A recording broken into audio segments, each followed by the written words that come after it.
Good evening sir. నమస్తే. Sir నా పేరు లలిత సార్. నేను ప్రొద్దుటూరు నుంచి మాట్లాడుతున్నాను.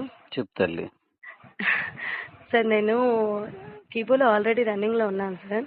అమ్మా. కొన్ని క్లారిటీ కోసం మీకు కాల్ చేశాను సార్, తప్పుగా అనుకోకండి. ఏం పర్లేదు, చెప్పు డాడీ. సార్ యాక్చువల్గా అది మంది కీబో క్రిప్టో అంటున్నాం కదా సార్. 500 రూపీస్ ఇన్వెస్ట్ చేస్తే అని. ఇన్వెస్ట్మెంట్ అనుకోడు, 500 రూపాయలు క్రిప్టో కొనుక్కున్నారు. Yes sir. Okay sir, sorry sir. Sir ఇప్పుడు ఈ కాన్సెప్ట్ మామూలుగా జాయినింగ్ ఇస్తున్నాము, 1.66 నెక్స్ట్ ఇయర్ వచ్చేసి విత్డ్రాల్ అని చెప్తున్నాము. అంత బాగుంది సార్. దీంతో పాటు ఒక 300 ప్రాజెక్ట్స్ ఇస్తున్నాము అని చెప్తున్నారు సార్. కాదు సార్, ఒక్కొక్కటి క్లియర్ చేయండి. సరే సార్, నేను ఒక్కొక్కటి చెప్తాను, మీరు అడుగుతూ ఉండండి. Thank you sir.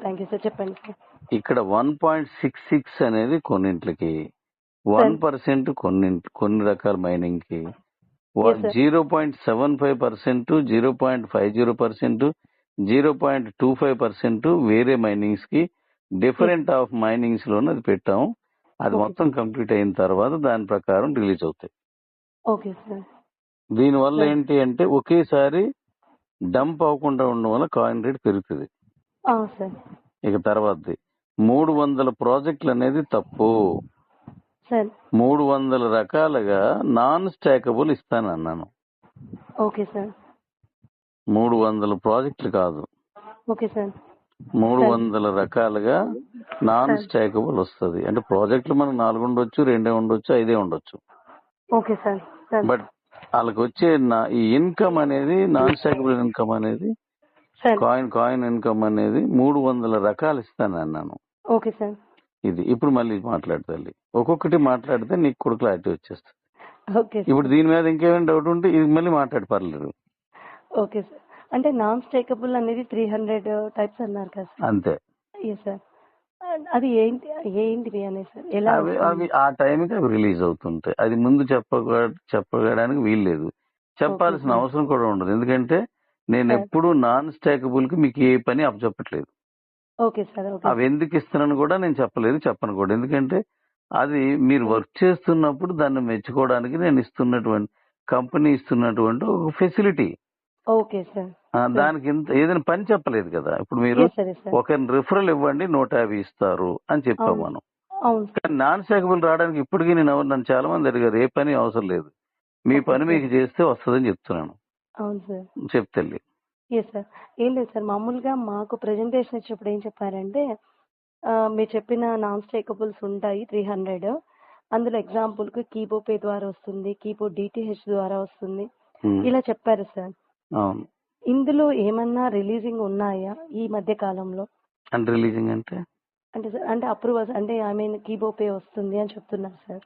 అవన్నీ ఒక్కొక్కటిగా వస్తాయి. అవునా సార్? అంటే ఎప్పుడు అనేది అది చెప్పాము. మీరు అంటే అవతల మనకు ఒక అకౌంట్ హోల్డర్ తన 500 రూపాయలు కాయిన్స్ కొనుక్కున్నాడు, ఇంకెక్కడ పెట్టుబడి పెట్టలేదు. కంపెనీ చేసేటువంటి ఈ ఏదైతే యాక్టివిటీస్ ఉన్నాయో దానికి మీరు పార్టిసిపేట్ చేస్తూ ఉంటారు మీ అవసరాల కోసం. Okay sir. అలా చేస్తున్నప్పుడల్లా మీకు నాన్ స్టాకబుల్ కొత్త యాడ్ అవుతాయని చెప్పాను. ఆ అవసరాన్ని బట్టి ఇప్పుడు నేను 300 రకాలు ఒకేసారి రిలీజ్ చేస్తే అసలు ప్రాజెక్ట్ సక్సెస్ అవుతుంది. అవునవును సార్. 1 బై 1 ఒక దాని తర్వాత ఒకటి చూసుకొని చెయ్యాలి. ఇప్పుడు నేను చేసి కూడా ముందు సెల్లే ఇచ్చాను. అది జరిగిన కొన్నాళ్ళకి ఫోన్ బండి పెట్టాను, అది జరిగిన కొన్నాళ్ళకి కారు పెట్టాను. అంటే ఆ స్ట్రెంత్ కూడా రావాలి మనకి. దాన్ని బట్టి చూసుకొని మనం చేస్తూ వెళ్దాం. చెప్తాలి. ఏం లేదు సార్, యాక్చువల్ గా అంటే ఈ విధంగా ఇన్వెస్ట్మెంట్స్ అవన్నీ ప్రొద్దుటూరులో చాలా వచ్చాయి సార్. చిన్నవన్నీ వచ్చాయి సార్. లేదు నేను అనేది నిన్ను చిన్న అంటున్నాను. Oh thank you sir. Thank you. నానా ఇక్కడ ఇన్వెస్ట్మెంట్స్ కాదు, ఫస్ట్ నుంచి నేను అది వ్యతిరేకం. మీరు 300 రూపాయల కాయిన్స్ కొనుక్కున్నారు, అది రేటు పెరిగినా రేటు తగ్గినా నాకు సంబంధం లేదు. 60 రూపాయలు కొనుక్కున్నారు, ఈ రోజు 50 రూపాయలు అయింది, నాకు ఇవ్వరు కదా. రేపు 50 రూపాయలది 60 రూపాయలు వెళ్ళిపోద్ది, నేను ఇవ్వను కదా. మీరు ల్యాండ్ కొనుక్కున్నారు, తగ్గొచ్చు పెరగొచ్చు. బండి కొన్నారు 6 లక్షల రూపాయలకి, దాని తర్వాత అమ్మేస్తున్నారు ఆ కార్ని, తక్కువకి వెళ్ళొచ్చు. అంటే అది అంటే నేను చెప్పింది పర్చేజ్ అని రాశాను. అందుకే కొనుక్కున్నది ఓకే. వేరు. ఇన్వెస్ట్మెంట్ అంటే నేను బాధ్యుడిని, నేను తిరిగిస్తాను, ఓకే. నీ డబ్బులు పట్టుకెళ్ళి ఎక్కడో పెట్టుబడులు పెడతాను అనేది పెట్టుబడులు ఇన్వెస్ట్మెంట్. ఓకే. మీరు కొనుక్కున్న కాయిన్స్ కి నేను బాధ్యుడిని కాను. బిట్ కాయిన్ లో నువ్వు కొనుక్కున్నారు, వాళ్ళు ఎంతకైనా వాడు కూడా ₹5 పెట్టింది 53 లక్షలకు అమ్ముకున్నారు. అవును. అదే 53 లక్షలది ఈరోజు 13 లక్షలు పడిపోయింది, మళ్ళీ ఈ రోజు 20 లక్షలకు వెళ్ళింది. దానికి ఎవ్వరు ఏ క్రిప్టో కూడా ఎవరు కూడా ఒక నిర్దిష్టమైనటువంటి పెట్టుబడిలా తీసుకోరు. వాళ్ళకి నచ్చినప్పుడు అమ్ముకుంటారు, నచ్చినప్పుడు కొనుక్కుంటారు. అంటే ఇదే డౌట్ వచ్చేసి కస్టమర్ ఏమన్నంటే ఇంటర్నేషనల్ మార్కెట్ లో లేదు కదండి, మీరు బిట్ కాయిన్ తో ఎందుకు చెప్తున్నారు అంటున్నారు సార్. సరే నేను చెప్తాను, నేను ఒక్కొక్కటే అడుగు. నువ్వు ఉదయం ఈ టైం దాకా అడిగినా సరే నేను మాట్లాడతాను నీకు. Thank you so much. ఇక్కడ ఇంటర్నేషనల్ మార్కెట్ లో పెట్టాలి అని ఎక్కడా లేదు. ఓకే. మీ మీ మీ దగ్గర ఉన్నటువంటి ఒక ఎగ్జాంపుల్ వెజిటబుల్స్ పండిస్తున్నారు, అది మీ పొలంలో అమ్మాలా, మీ ఊర్లో అమ్మాలా, రోడ్డు మీద పెట్టి అమ్మాలా, లేదంటే మార్కెట్ తీసుకెళ్ళి అమ్మాలా, షోరూమ్ లో అమ్మాలా, పక్క రాష్ట్రానికే పక్క దేశానికే అనేది మీ ఇష్టం. ఓకే. మీరు ఎక్కడ అమ్మితే అక్కడ కస్టమర్ కొనుక్కుంటాడు. మీరు పక్క దేశం పెడితే ఇండియాడు కొనుక్కోడు, ఇండియాలో పెడితే మీ ఊరు అక్కడికి వెళ్ళి కొండు. ఇది కూడా నేను లోకల్లో స్టార్ట్ చేశాను, దాన్ని నేషనల్ తీసుకెళ్లాను. భవిష్యత్తులో నెక్స్ట్ మే తర్వాత నుంచి ఇంటర్నేషనల్ పట్టుకెళ్తున్నాను. BEP20 అనేది ఇది మన బ్లాక్ చైన్ టెక్నాలజీ తాలూకా టెక్నాలజీ. అది BEP20 బైనాన్స్ 20లో చెప్తాను. అదే యాక్చువల్గా ఏంటంటే ఇక్కడ వచ్చిన కాన్సెప్ట్స్ అన్ని మమ్మల్ని ట్రస్ట్ చేయండి, ₹500 ఇన్వెస్ట్ చేయండి, ఇంకెవరైనా రెఫర్ చేశారనుకోండి ఇంకొక 500 పెట్టండి, అలా మీరు నమ్మి మా దగ్గరికి వస్తే మిమ్మల్ని మంచి స్టేజ్కి తీసుకెళ్తామన్న కాన్సెప్ట్ చాలా వచ్చేసాయి ప్రొద్దుటూరులో. ₹500 మనలాగా ₹500. అది అందుకనే సార్ నేను యాక్చువల్గా ఎందుకు మిమ్మల్ని కాంటాక్ట్ అవ్వడానికి రీజన్ ఏంటి అంటే, నేను 18 years నుంచి మార్కెటింగ్ లోనే ఉన్నాను sir. Okay. Present chartered accountant దగ్గర అసిస్టెంట్ గా ఉన్నాను, plus home loans, business loans చేస్తున్నాను. డైలీ మార్కెటింగ్ సేవ్ వచ్చినా కూడా అడుగుతూ ఉంటారు మీరు చేస్తారా ఏమన్నా అనేది. రీసెంట్ గా బిలియన్స్ అనేసి మామూలుగా 5 billions ఒకటి వచ్చింది, బిలియన్ బుల్లెట్ అని ఒకటి వచ్చింది సార్. అందులో ఏంటి అంటే ₹500 కాన్సెప్ట్ వచ్చింది, 1 week, జస్ట్ 1 week వచ్చి వెళ్ళిపోయింది. ₹500 తో జాయిన్ అవ్వండి, మమ్మల్ని ట్రస్ట్ చేయండి, మీరు ఇంకెవరైనా జాయిన్ చేసేటప్పుడు ఇంకొక 500 ఇన్వెస్ట్ చేయండి, వాళ్ళతో ఒక 500, మీరు ఒక 500, అంటే 1000 రూపీస్ టోటల్ ఇన్వెస్ట్మెంట్. నాకు అర్థమైంది బంగారం. ఇవన్నీ కూడాను ప్లాన్స్, స్కీమ్స్, నెట్వర్క్స్. ఇక్కడ నేను బేసిక్ గా నేను చెప్పింది ఏంటంటే, మీరు ఎవరిని జాయిన్ చేయొద్దు, మీరు కొనుక్కోండి, ఇక మీరేం చేయొద్దు, ఊరుకోండి. నేను చెప్పింది అదే. ఒకవేళ మీరు ఎవరికైనా రిఫరల్ ఇస్తే 150 కాయిన్స్ వస్తాయి, ఇవ్వకపోతే రావు, ఇవ్వాల్సిన రూల్ కూడా లేదు. నేను ఎక్కడ ఫోర్స్ చేయలేదు. నేను చేసేది అకౌంట్స్ కోసం. అలా వినండి, పూర్తి విన్నాను. రేపు March 31 వరకు మాత్రమే నేను ఈ సిస్టమ్ లో మనం వెళదాం. ఎందుకు? అకౌంట్స్ ఎక్కువగా వస్తే ట్రాఫిక్ పెరిగితే క్రౌడ్ వస్తుంది కాబట్టి, క్రౌడ్ వచ్చినప్పుడు రేటు పెరుగుతుంది. డిమాండ్ కి సప్లైకి మించిన డిమాండ్ సృష్టించాలి, అప్పుడు రేటు పెరుగుతుంది. అందుకోసం మాత్రమే నేను ముందుగానే March 31 ఈ సిస్టమ్ ఆపివేయబడుతుంది అని మొదటి day 1 చెప్పాను నేను. ఏ కంపెనీ అయినా పలానా రోజున ఆపేస్తామని చెప్పి మీరు ఎప్పుడైనా విన్నారా? లేదు. మనం చెప్పాం. అందుకనే ఇది లెఫ్ట్ అయ్యి రైట్ అయ్యి ఈ సిస్టమ్ కాదు మంది. చెప్తాను, మంది క్రిప్టోరా, ఇంక ఏ ఆలోచన దీంట్లో వద్దు. మీకు నచ్చితే కొనుక్కో, నచ్చకపోతే ఊరుకో. ఒకవేళ కొనుక్కుంటే కొలు చెప్పు, లేదంటే నువ్వు ఎంజాయ్ చేయి. దట్స్ ఆల్, అంతే. అంటే ఒక చిన్న నా ఒపీనియన్ ఏంటంటే డాడీ, నేను CEO అవ్వాలి అని ట్రై చేస్తున్నాను. Okay daddy. ఇప్పుడు నేను అవ్వాలి అని ట్రై చేస్తున్నప్పుడు నేనేమనుకుంటున్నా అంటే, నేను బావిలో ఉన్నాను. నా ఒపీనియన్, నేను సముద్రం అంత స్ప్రెడ్ అవ్వాలి అంటే నాకు సమ్ వెపన్స్ కావాలి. ఆ థాట్ లో మిమ్మల్ని నేను ఏదైనా సెక్యూరిటీ ఉందా అంటే, అందరూ ఇలా చేసి వెళ్ళిపోయారు, మనం కూడా ఆ రూట్ లోనే చెప్తే బాగుండదు, మన దగ్గర సమ్ రీజన్స్ ఏమన్నా అంటే కస్టమర్ని కాన్ఫిడెంట్గా కొంచెం మోటివేట్ చేయడానికి, నాకు అంటే నేను సీఈఓ కావడానికి, కస్టమర్ కోసం కాదు నా కోసం. అందుకని డాడీ ఇది తప్పు రైట్ నాకు తెలీదు, నేను సక్సెస్ అవ్వాలి అని నేను అనుకుంటున్నాను. ఎలా చెప్పాలి ఇన్ కేస్ మీరేమైనా సజెస్ట్ చేస్తారు అనే ఒపీనియన్ తో మీకు కాల్ చేశాను. సరే విను, చెప్పండి. సీఈఓ అనేది అసలు మన కెరీర్ లో పెట్టింది కాదు, కెరీరే లేదు మన దానికి.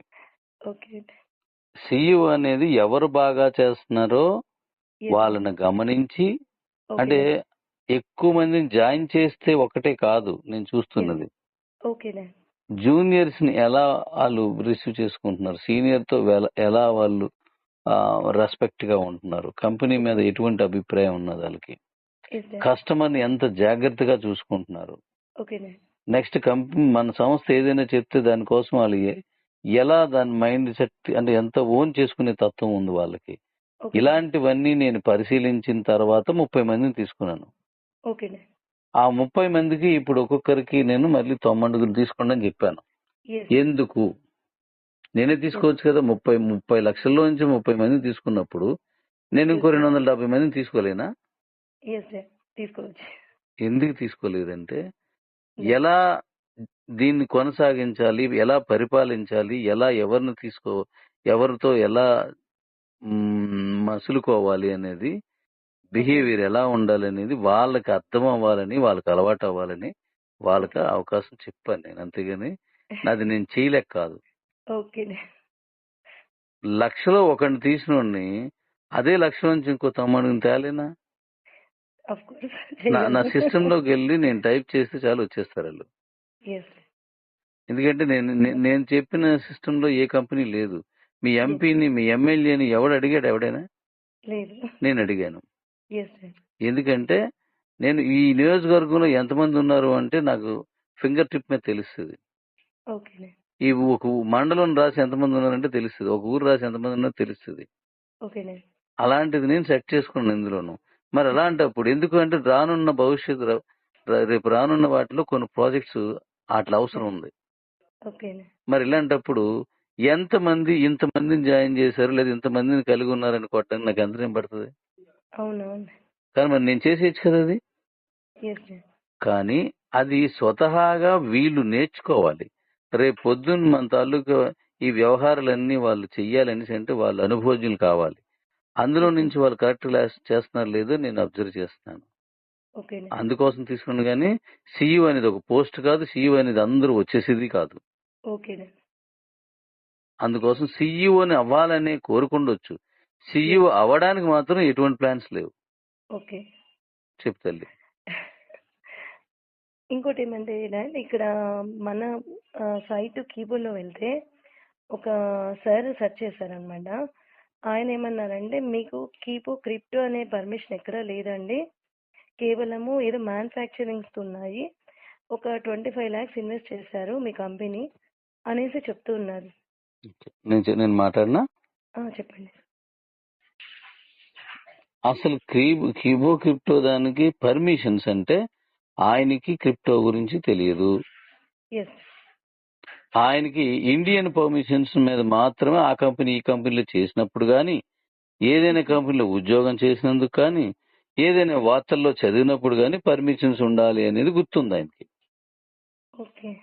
అంతేగాని క్రిప్టోకి అసలు పర్మిషన్ ఉన్నదా లేదా అనేది కూడా సార్కు తెలియదు ఆయనకి. క్రిప్టో ముందు దీనికి పర్మిషన్స్ కావాలంటే నేను చెప్పింది వినండి. క్రిప్టో అనేది ఏ దేశపు కరెన్సీ అది చెప్పండి నాకు. ఆ దేశానికి వెళ్ళి మన ఇద్దరం పర్మిషన్ తెద్దాం. ఇప్పుడు రూపాయి ఇండియాది, డాలర్ అమెరికాది, దీనాం దుబాయ్ది. మరి ఈ క్రిప్టో అనేది ఏ దేశంది? క్రిప్టో అనేది ఏ దేశానికి లేనటువంటి ఒక కరెన్సీ అది.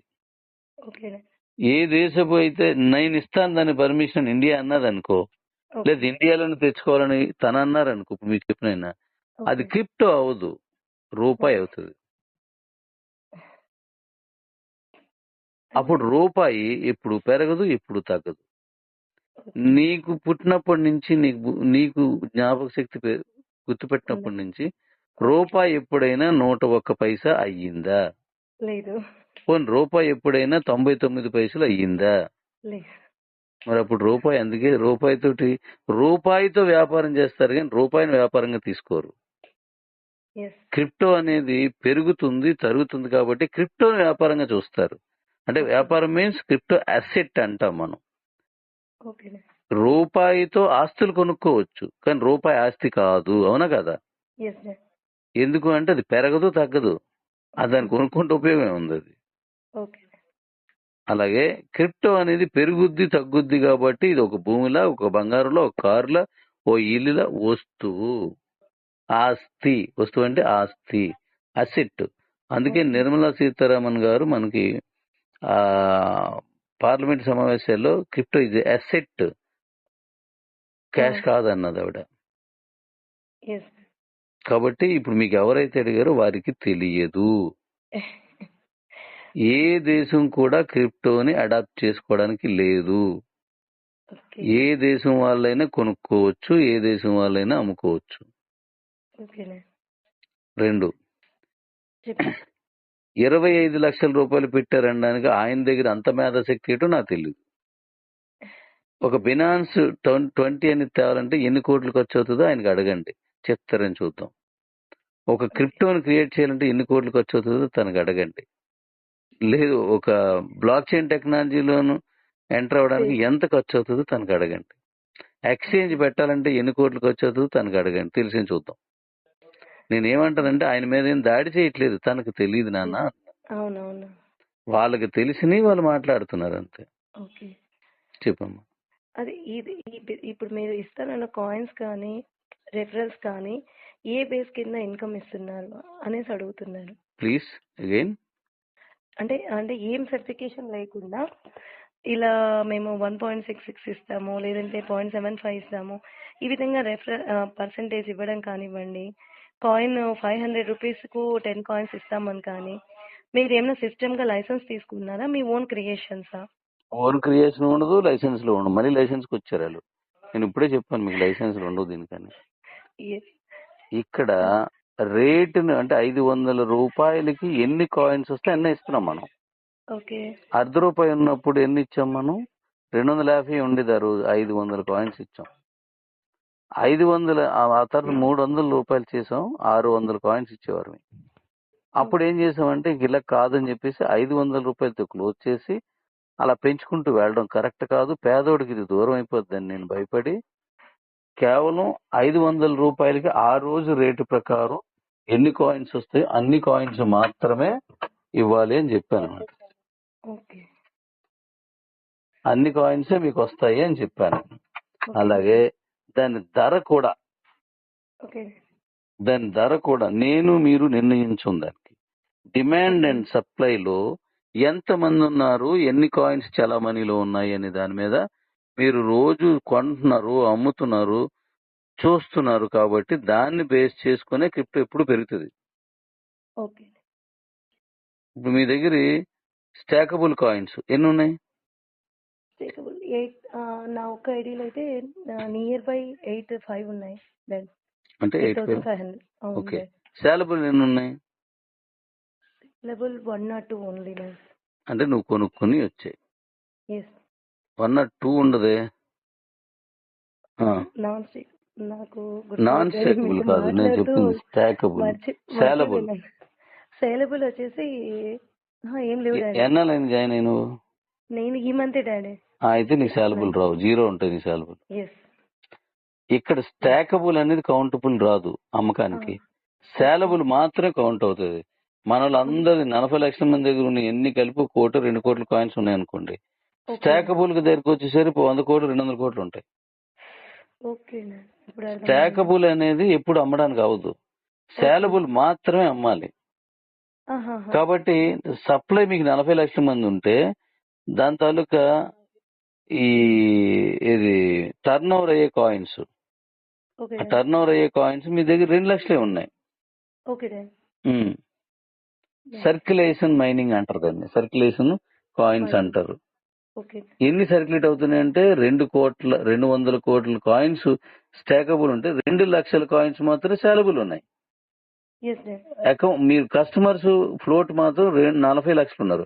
అప్పుడు ఈ 2 లక్షల మీద కదా వీళ్ళందరూ పడతారు. అవునవును. అప్పుడు రేటు పెరుగుద్ది. ఓకే. మళ్ళీ మీకు 1 ఇయర్ అయ్యేసరికి యాన్ యావరేజ్ ఒక 8% వచ్చింది అనుకోండి. ఎందుకు 0.25, 0.250, 0.75 లేదంటే 1%, 1%. 1.66 ఇవన్నీ యావరేజ్ నీకు 8% వచ్చింది అనుకో. ఓకే. ఓ లక్షలో 800 కాయిన్స్ ఆ సంవత్సరం రిలీజ్ అవుతాయి. Okay dad. ఆ 800 కాయిన్స్ మీకు ఈ సర్క్యులేట్ మైనింగ్ లోకి వస్తుంది. ఓకే. మిగతా రావు. ఓకే. కానీ కొత్త వాళ్ళు పెరుగుతూ ఉన్నప్పుడు ఉన్న కాయిన్స్ అందరూ కొనాలి కాబట్టి ఈ ఉన్న కాయిన్స్ లో కొంతమంది నేను అమ్మనని కూర్చుంటారు, కొంతమంది ఎప్పుడు అమ్మొచ్చులేని కూర్చుంటారు, కొంతమంది ఇప్పుడు అమ్ముతాను అంటారు.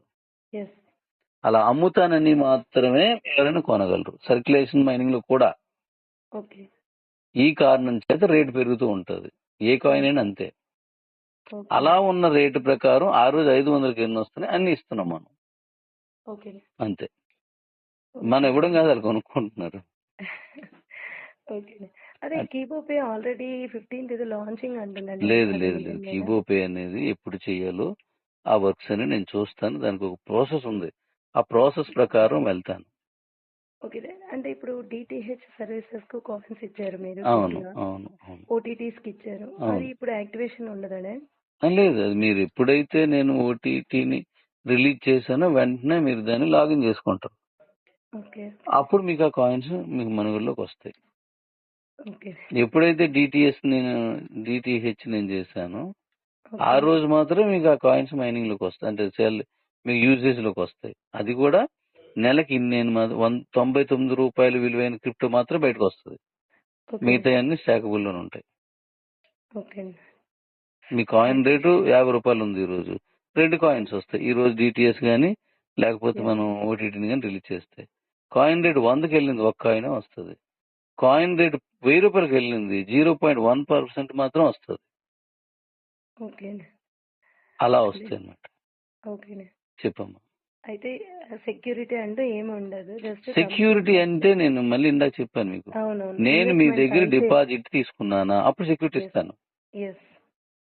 సెక్యూరిటీ అంటే అర్థం నేను తిరిగి ఇస్తానని నేను ఎక్కడ మాట చెప్పట్లేదు. నేనే కాదు, క్రిప్టోలో ఎవడు చెప్పడు ఆ విషయం. మీరు కొనుక్కోండి. ఇప్పుడు మీరు ల్యాండ్ కొన్నారు, మీకు ఎకరా రేటు 10 లక్షలు. 3 ఏళ్ళ తర్వాత 20 అయిపోద్దండి అని అన్నాడు ఆ మధ్యలో బ్రోకరో లేదంటే వానరో.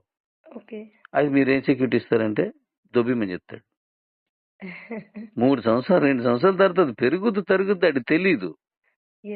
రెండోది ఆ ల్యాండ్ కొని నీ పేరు పెట్టుకుని డబ్బులు పట్టుకొని వానర్ వెళ్ళిపోయాడు. మధ్యలో ఉన్నాడు ఎలా చేస్తాడు? నేను అలాంటి మీడియేటర్ని. మన కిబో ఎక్స్చేంజ్ అనేది మీడియేటర్. కొన్నోళ్ళు ఏ అనేవాడు అమ్ముతున్నాడు, బి అనేవాడు కొనుక్కుంటున్నాడు. ఈ రెండింటి మధ్యలో 2.5% నాకు ఫీజు కడతారు అంతే, నాకు అంటే కిబోకి. దానికి ఈయన ఎలా గ్యారంటీ ఇస్తాడు? ఎందుకంటే ఇన్వెస్ట్మెంట్ కాదు. మీరు మార్కెట్ ఉన్నది, ఆ మార్కెట్ కి మీ పల్లెటూరా సిటీయా? మండలం మినీ ముంబై. Okay okay. ఇప్పుడు సంతలు జరుగుతుంటాయి చూసే కదా, విన్నావు కదా? చూసాను. ఆ సంతల్లోకి వెళ్ళేటప్పుడు ఆ శీలను తీసుకుంటారు. లోపలికి ఏదైనా సరుకు పట్టుకెళ్తే వాళ్ళు డబ్బులు బిల్ అదే టికెట్ కలెక్షన్ లాగా డబ్బులు అడుగుతారు. అంటే నువ్వు లోపలికి వెళ్ళి అమ్ముకుంటావు మానేస్తే వాడికి అనవసరం.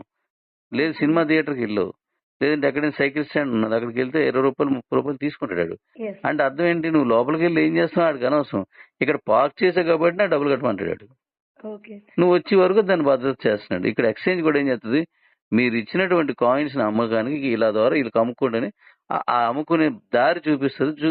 ఆ దారి చూపించినందుకు గాను 2.5% మీరు ఇక్కడ కట్టాలి. ఆ 2.5% లోనూ 28% గవర్నమెంట్ కి జిఎస్టీ ఇవ్వాలి, 1% ట్రాన్సాక్షన్ ట్యాక్స్ ఇవ్వాలి. అవి పోను మళ్ళీ 1% అంటే మళ్ళీ వాళ్ళకి వెళ్ళిపోతుంది. మిగిలియి ఈ జిఎస్టీ ఎన్ని పోగా మిగిలిన దాంట్లో కంపెనీకి ఉంటుంది. ఇక్కడ బోల్డ్ ఖర్చులు ఉంటుంది. అంతే తప్పిస్తే ఇక్కడ ఏవి కాదు. ఇది చెప్తే ఇంకా ఇవి 1 year కాకుండా 3 months